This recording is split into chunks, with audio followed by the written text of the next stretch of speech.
Hello everybody and welcome back to a brand new video of the Global Awareness Report. We are going to of course start off with the Ukraine war frontline updates, and there hasn't been a whole lot of changes except in the Bakhmut region, where Russian forces, specifically Wagner PMCs, have captured the town of Dobrovolskivka, Berhevkivka, and Yahdine. They have captured these towns here, and as well as a significant portion of the northern area of Bakhmut. So you can see that the situation of around Bakhmut is not looking good for the Ukrainian side, as the Russians are just 3 kilometers away from this road right over here, and this is one of their main supply routes, one of the main roads they use for supply. The road through Ivaniske, apparently it is not being used for supply. That is what I am hearing. It's what a lot of people are saying, so, and I'm pretty sure people on the ground have confirmed this, although I'm not entirely sure, but I'm fairly certain that this is the only road, the road through Kramove right here, is the only road, and the Russian forces are now only 3 kilometers away from this road, so a encirclement of Bakhmut is looking more and more likely, as the Russians have pushed into the north of the town quite significantly. And apparently there are also some rumors that they are only 330 meters away from the Bakhmutska River right down here, right through the middle of the town. So this is very worrying for the Ukrainian forces, as apparently they only have one usable road outside to the outside of the city. And also, apparently this bridge over this canal here has been destroyed, but I cannot confirm this. I've heard rumors, so I am under the assumption that they only have one road out of the city of Bakhmut, and Russian forces have closed in significantly and are close to encircling the city. And of course, if Bakhmut were to fall, which it is looking like it's pretty much inevitable at this point, although it has taken a lot longer than I thought it would have, but this would lead the Ukrainians to require more troops for a defensive operation of Slavyansk, Kramatorsk, Konstantinivka, as there's a lot of open fields west of Bakhmut, and there's not a whole lot of naturally defendable terrain in this sort of area, so it would be easier for the Russians to reach these Slavyansk, Kramatorsk urban settlements here. And also it would just be a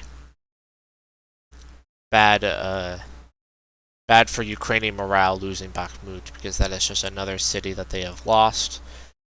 Although apparently the Russians have lost a lot of forces taking the city. I'd imagine that they have, although it's obviously impossible to confirm casualties and loss of equipment unless it's visually confirmed. But visually confirmed equipment isn't the end of the story.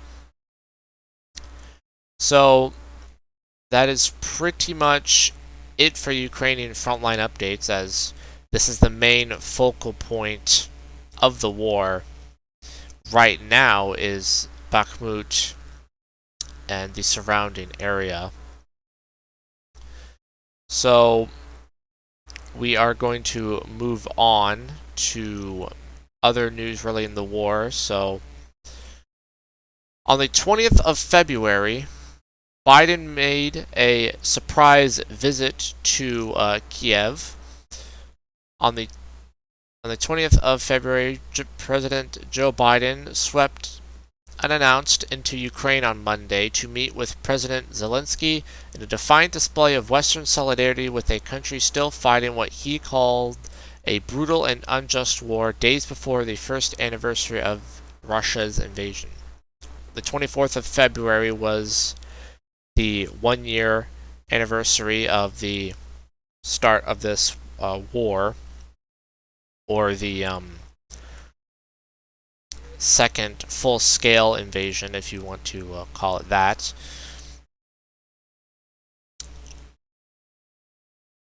Since 2014. It's also been 9 years since the start of the Ukrainian civil war with the Donetsk and Luhansk republics and Russia's annexation of Crimea. It's been about a year since the start of, about 9 years since the start of that, and a year since this full-scale invasion. 1 year later, Kiev stands, Biden declared. So he made a surprise visit to Kiev. So that was very, well, I guess bold would be the word, because it is, of course, a war zone. There are rocket strikes on the capital, and so it was quite a dangerous move. But they did warn the Russians that this would happen. They said that they informed the Russians of Biden's visit to Kiev. So, as well as that, he also promised new military aid, a new military aid package worth $500 million during the visit. So, support for Ukraine will continue as long as it takes. That is what people in America are saying, like the the press secretaries and then the president himself. They're always saying, as long as it takes for Ukraine to win the war, that's how long we will support Ukraine.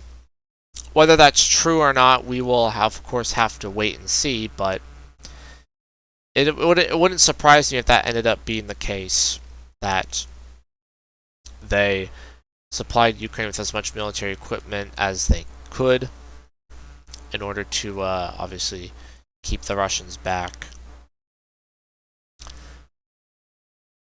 And also in the news, this was yesterday on the 24th, on the 1-year anniversary, China laid out a proposal for a peace deal / ceasefire. China has called for a ceasefire between Ukraine and Russia and a gradual de-escalation of the situation that will pave the way for peace talks as part of a 12-point proposal to end the conflict. The plan by China, which was released on Friday morning by the Foreign Ministry and coincides with the first anniversary of Russia's invasion of Ukraine, urges an end to Western sanctions against Russia, the establishment of humanitarian corridors for the evacuation of civilians, and steps to ensure the export of grain after disruptions caused by global food prices to spike last year. Conflict and war benefit no one, the ministry said in the statement. So this comes after we reported on during the World Economic Forum in Davos a few weeks ago how Ukraine and China, their parties at Davos, at the World Economic Forum, their sort of representative parties, met and talked with each other. I believe the wife of Zelensky met with the Chinese representatives, and they had some talks, and now this is now China released this statement, and Ukraine and Zelensky actually found some merit in the plan. They didn't totally reject the plan. So they haven't totally rejected the plan, which is good news for sort of everybody, because, you know, an end to this war is good for everybody, generally speaking, I suppose. So hopefully something can come of this, although I doubt it, as it probably wouldn't look good on Russia if they didn't manage to take at least all of Donetsk and maybe some more of Zaporozhye, And Ukraine still has the opportunity to take back more territory that they've lost, particularly in the north of Luhansk and in Zaporozhye. So we will see what comes of this. Obviously, Western countries, NATO countries are skeptical because it comes from China, and China is not exactly very trustworthy. So here's a statement from Stoltenberg. China does not have much credibility because they have not been able to condemn the illegal invasion of Ukraine. So they are not. So NATO isn't exactly all on board on this because they want China to condemn the invasion, which they have refused to so far. So we will see what comes of that. Moving on.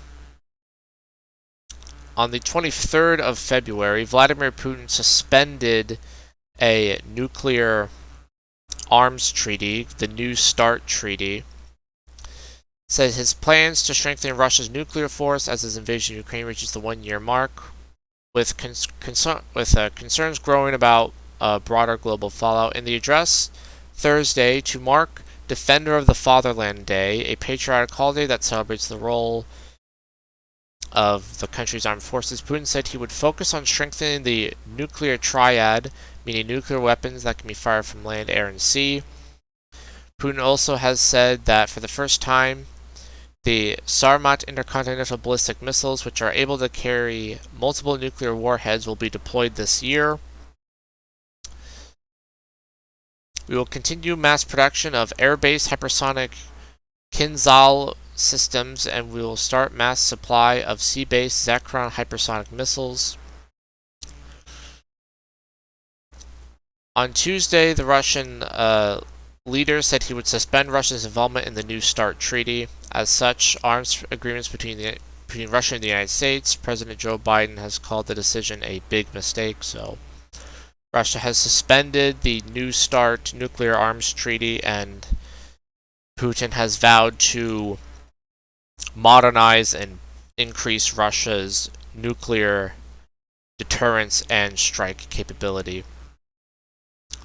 So, which just further escalates the world and a world tension and the situation in Ukraine as well. The day before that, on the 22nd of February, Vladimir Putin revoked a 2012 decree that in part underpinned Moldovan sovereignty in resolving the future of the Transnistria region. This is the Transnistria region right here. Is a breakaway state from Moldova, which Russia supported in 1992 in the war with Moldova. That Transnistria was fighting a war against Moldova, and Russia backed Transnistria, a Moscow-backed separatist region which borders Ukraine and Moldova, where Russian troops are deployed here. The decree, which included a Moldovan component, outlined Russia's foreign policy 11 years ago, which assumed Moscow's closer relations with the European Union and the United States. The order revoking the 2012 document was published on the Kremlin's website and states the decision was taken to ensure national interests of Russia is connected with the profound changes taking place in international relations. So the relations between Russia and Moldova have increasingly deteriorated as Moldova has increasingly pursued EU and possibly even NATO membership as a result of their pro-Western government and the Russian invasion of Ukraine.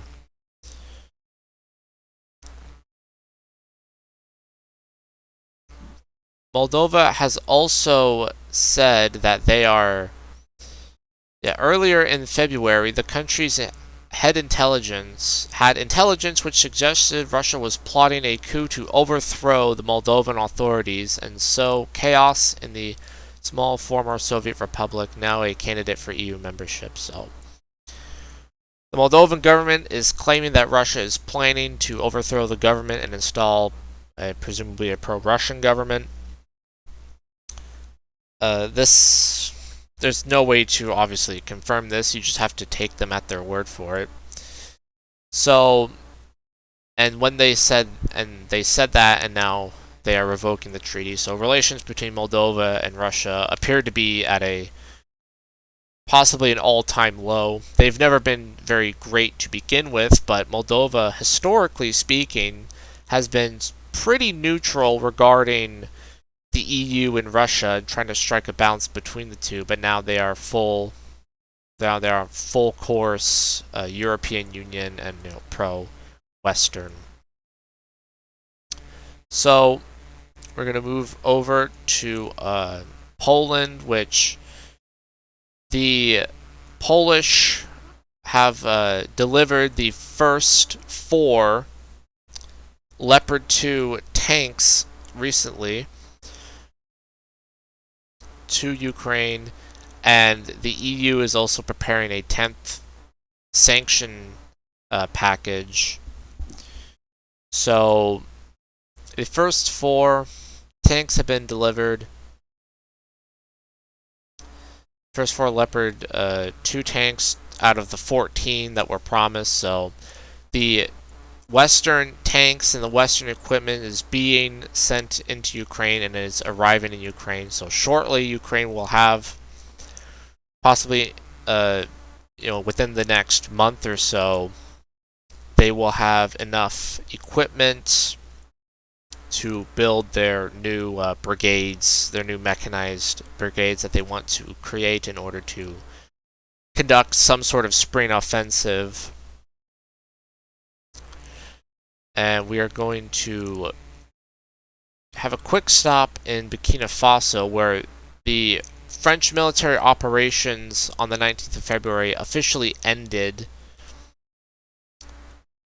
Now, France has had in Mali, in Niger, in Burkina Faso, in all of their former French colonies, France still has a lot of influence in their former colonies in West Africa and all over the world. They still have a lot of influence in their former colonies.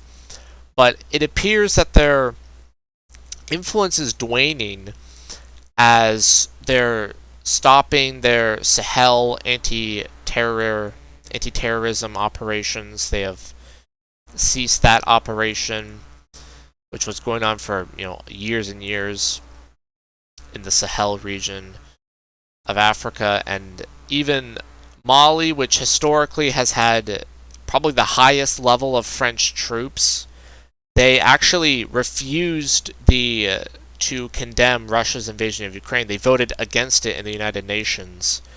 Mali voted against condemning Russia's invasion. They didn't abstain, they voted against it directly, along with Belarus and Russia itself and some other countries. But France still has a huge economic influence in West Africa, but political and military influence appears to be waning. And there were even protests last year opposed to the French military presence, due to the perception that France had not done enough to curb the insurgency. So French influence in Africa in a lot of regards appears to be dwindling, although we will have to see. There's been a lot of tension between France and Burkina Faso lately, so maybe they will be able to make amends and France will be able to keep a large part of their influence, or maybe this is a slow decline in France's their influence in their foreign colonies, former colonies. My apologies, and to wrap things up here, I believe that this is the last article here. The U.S. is going to impose new sanctions on Russia. The G7 has become an anchor of our strong and united response to Russia, the White House spokeswoman said. How we continue supporting Ukraine in ways to increase pressure on Russia for its invasion of Ukraine. So the sanctions can include Russian banks, technology, defense sectors. So more aid to Ukraine, more sanctions on Russia as the war now reaches the 1-year anniversary. So Hopefully this war ends soon, although it is looking like it might go on for even another year. We don't know when this war will end. Hopefully soon, although if I'm being honest, I doubt that it will end soon. We will probably still have a long ways to go until both sides are genuinely willing to come to terms and work out some kind of agreement. So that has been it for the Global Awareness Report for the 25th of February. Thank you for watching. Be sure to like, comment, and subscribe, and hopefully I will see you in the next one.